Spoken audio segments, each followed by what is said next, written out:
ആചാര്യ T V Hindu ആചാരങ്ങളെയും അനുഷ്ഠാനങ്ങളെയും കുറിച്ച് കൂടുതൽ അറിയാൻ ഈ ചാനൽ സബ്സ്ക്രൈബ് ചെയ്യുക. ജ്യോതിഷ വിഷയത്തിലേക്ക് എല്ലാവർക്കും സ്വാഗതം.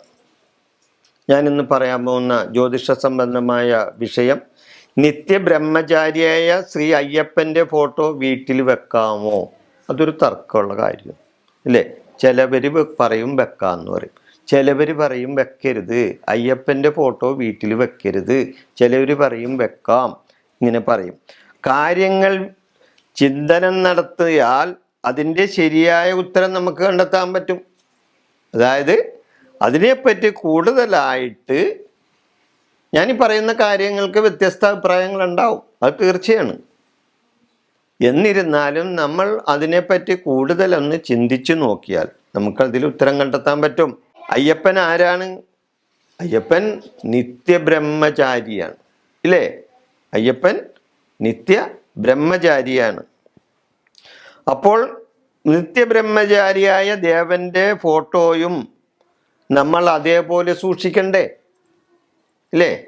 നിത്യബ്രഹ്മചാരിയായ അയ്യപ്പൻ്റെ ഫോട്ടോയും നമ്മൾ അതേപോലെ വളരെ ശുദ്ധിയായി സൂക്ഷിക്കേണ്ട ഒരു ഫോട്ടോ ആണ് അത്.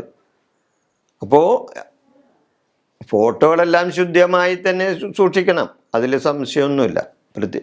അപ്പോൾ അയ്യപ്പൻ്റെ ഫോട്ടോ പ്രത്യേകിച്ച് നമ്മളൊന്ന് ശ്രദ്ധിക്കണം. അത് നിത്യബ്രഹ്മചാരിയായ ഭഗവാൻ അയ്യപ്പൻ്റെ ഫോട്ടോ ആണെന്നുള്ള ഒരു ചിന്ത നമ്മളിൽ എപ്പോഴും ഉണ്ടായിരിക്കണം. എല്ലാവർക്കും പൂജാമുറി ഉണ്ടായെന്ന് വരില്ല, ഇല്ലേ? അപ്പോൾ ശുദ്ധമായിട്ട് വെക്കാനായിട്ട് എല്ലാവർക്കും പൂജാമുറി ഉണ്ടായെന്ന് വരുമോ? ഇല്ല. അപ്പോൾ പൂജാമുറി ഇല്ലാത്തവരും ഈശ്വരന്മാരുടെ ഫോട്ടോ ഓരോരോ സ്ഥലങ്ങളിൽ വെക്കും. അതിൽ ചിലപ്പോൾ അയ്യപ്പൻ്റെ ഫോട്ടോ വെക്കുന്നവരുണ്ടാവും, അല്ലേ? അപ്പോൾ അയ്യപ്പൻ്റെ ആ ഫോട്ടോയിൽ ഒരു ചൈതന്യം താനെ വരും, ആ ഫോട്ടോയിൽ ഒരു ചൈതന്യം വരും. അപ്പം അത് എങ്ങനെ ചൈതന്യം വരും? നമ്മളൊരു ചന്ദനത്തിരിയോ അല്ലെങ്കിൽ ഒരു വിളക്കോ നിത്യേന ആ ഫോട്ടത്തിൻ്റെ മുമ്പിൽ കാണിച്ചാൽ, വെറുതെ ഒരു ഫോട്ടോ വെച്ചതിൽ കുഴപ്പമില്ല, ആ ഫോട്ടത്തിൻ്റെ മുമ്പിൽ ഒരു ചന്ദനത്തിരി, ഇപ്പം മിക്കവരും ചെയ്യും, വിളക്ക് കത്തിക്കാൻ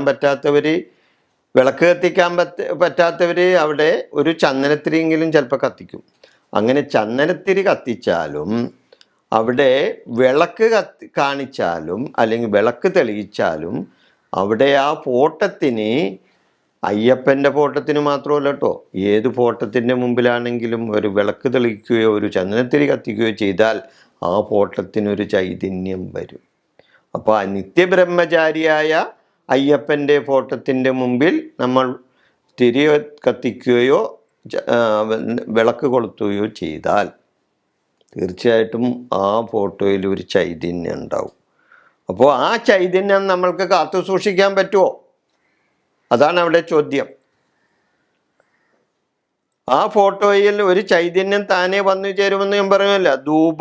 ധൂമവും ദീപവും ഫോട്ടോയിൽ കാണിച്ചാൽ ഇതാണ്, ഈ ചൈതന്യം അവിടെ വരും. അപ്പോൾ ചൈതന്യവത്തായ മറ്റ് ദേവന്മാരുടെ ഫോട്ടോ പോലെയല്ല ശ്രീ അയ്യപ്പൻ്റെ ഫോട്ടോ. അയ്യപ്പൻ നിത്യ ബ്രഹ്മചാരിയാണെന്നുള്ള ആ വസ്തുത നമ്മൾ മറക്കരുത്. അപ്പോൾ മറ്റ് ദേവന്മാരെ പോലെ അയ്യപ്പൻ്റെ ഫോട്ടോ നമുക്ക് കാണാൻ പറ്റില്ല, ഇല്ലേ? മറ്റ് നിത്യബ്രഹ്മചാരിയായ അയ്യപ്പൻ്റെ ഫോട്ടോ മറ്റ് ദേവന്മാരുടെ ഫോട്ടോ പോലെ നമുക്ക് അതിൽ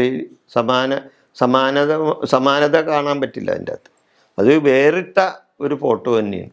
അപ്പോൾ ആ വേറിട്ട ഒരു ഫോട്ടോ നമ്മൾ വളരെ ഒരു വിധത്തിൽ അവിടെ അശുദ്ധി വരാൻ പാടില്ല.